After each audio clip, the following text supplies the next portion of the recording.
महाराष्ट्राचे दिवंगत उपमुख्यमंत्री अजित पवार यांच्या निधनाला 1 महिना उलटून गेला तरी त्यांच्याबद्दलच्या काही अफवा संपतच नाहीयेत। सोशल मीडियावर सध्या एक अतिशय धक्कादायक आणि तितकीच संशयास्पद बातमी वाऱ्यासारखी पसरते।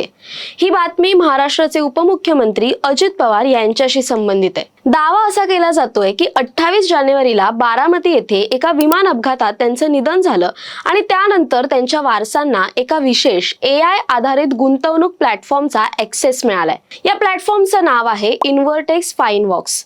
फेसबुकवर मार्को बेनेवेंटो नावाच्या युजरने द इंडियन एक्सप्रेसच्या नावाने एक बातमी शेअर केली, ज्यामध्ये असा दावा केलाय की अजितदादांनी गेल्या 2 वर्षात या प्लॅटफॉर्मवरून तब्बल 11.2 अब्ज रुपये कमावलेत। पण मित्रांनो, या बातमीवर विश्वास ठेवण्यापूर्वी हा व्हिडिओ शेवटपर्यंत पहा, कारण हा केवळ एक खोटा प्रसार नसून सर्वसामान्यांना लुटण्याचा एक मोठा सापळा आहे। नमस्कार, मी संचारी आकेरकर आणि आपण पाहताय टाइम महाराष्ट्र। या व्हायरल होत असलेल्या लेखात अतिशय नियोजनबद्ध पद्धतीने खोटेपणा रचला गेलाय। त्यामध्ये असं म्हटलंय की अजित पवारांच्या मालमत्तेचे 99% अधिकार त्यांचे PA रोहित देशमुख यांना दिले गेलेत आणि त्यांच्या कुटुंबासाठी एक डिजिटल वारसा म्हणजेच इन्व्हर्टेक्स फाइनवॉक्स सोडून गेले आहेत। लेखात पुढे असंही रंगवून सांगितलंय की अजित पवारांना त्यांच्या राजकीय कारकिर्दीच्या शेवटच्या काळात गुंतवणुकीत खूप रस निर्माण झाला होता आणि त्यांनी कोणत्याही बँकेची मदत न घेता केवळ आर्टिफिशियल इंटेलिजन्सच्या मदतीने ही प्रचंड संपत्ती जमा केली। विशेष म्हणजे त्यांनी हे पैसे कधीच खर्च केले नाहीत असं भासवून वाचकांमध्ये कुतूहल निर्माण करण्याचा प्रयत्न केला गेलाय। या लेखाच्या शेवटी सामान्य जनतेला या प्लॅटफॉर्मवर नोंदणी कशी करावी याचं सविस्तर मार्गदर्शनही दिलंय। हे सर्व वाचायला एखाद्या चित्रपटासारखं वाटत असेल तरी सत्याचा अंशही नाहीये। जेव्हा PTIच्या संस्थेने फॅक्ट चेक डेस्कने या बातमीची सखोल चौकशी केली तेव्हा अनेक धक्कादायक बाबी समोर आल्या। सर्वात आधी त्यांनी या बातमीची लिंक तपासली। अधिकृत इंडियन एक्सप्रेसची लिंक नेहमी indianexpress.com ने सुरू होते, मात्र या व्हायरल बातमीची लिंक brandorgan.top अशी काहीतरी विचित्र होती।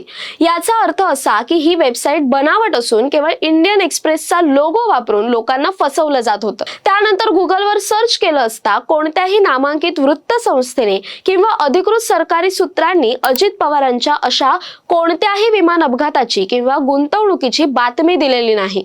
जर इतक्या मोठ्या नेत्याच्या बाबतीत असं काही घडत असेल तर ती देशातील सर्वात मोठी बातमी ठरली असती। यावरून हे स्पष्ट होतं की बातमी पूर्णपणे काल्पनिक आणि खोटी आहे। आता आपण वळूया त्या मुख्य मुद्द्याकडे जो या अफवेचा मूळ उद्देश आहे, तो म्हणजे इन्व्हर्टेक्स फाइनवॉक्स। या प्लॅटफॉर्मच्या लिंकवर क्लिक केल्यावर ती एका संशयास्पद वेब पेजवर घेऊन जाते, जिथे तुमची वैयक्तिक माहिती मागितली जाते। तिथे अनेक खोटे रिव्ह्यू आणि लोकांचे अनुभव दिले आहेत की त्यांनी कसे लाखो रुपये कमवले। पण जेव्हा स्कॅम ॲडवायझर सारख्या जागतिक सुरक्षा साधनांचा वापर करून या वेबसाईटची तपासणी करण्यात आली तेव्हा ही वेबसाईट अत्यंत असुरक्षित आणि धोकादायक असल्याचं आढळलं। हा एक फिशिंग प्रकार आहे, जिथे लोकांची माहिती चोरून त्यांना आर्थिक गंडा घातला जातो। या प्रकरणाचं गांभीर्य लक्षात घेऊन महाराष्ट्र सरकारच्या माहिती व जनसंपर्क महासंचालनालयाने अधिकृत स्पष्टीकरण दिले। त्यांनी स्पष्टपणे सांगितले की उपमुख्यमंत्री अजित पवार यांच्या नावाने पसरवली जाणारी ही बातमी पूर्णपणे खोटी आणि दिशाभूल करणारी आहे।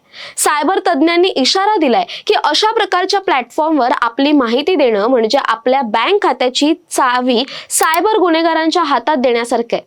लोकांच्या भावनांशी खेळून आणि मोठ्या नेत्यांच्या नावाचा वापर करून त्यांना गुंतवणुकीच्या आमिषाने लुटण्याचा हा एक संघटित सायबर क्राईम आहे। मित्रांनो, या संपूर्ण प्रकरणाचा निष्कर्ष असा आहे की अजित पवार यांच्या विमान अपघाताची बातमी खोटी आहे।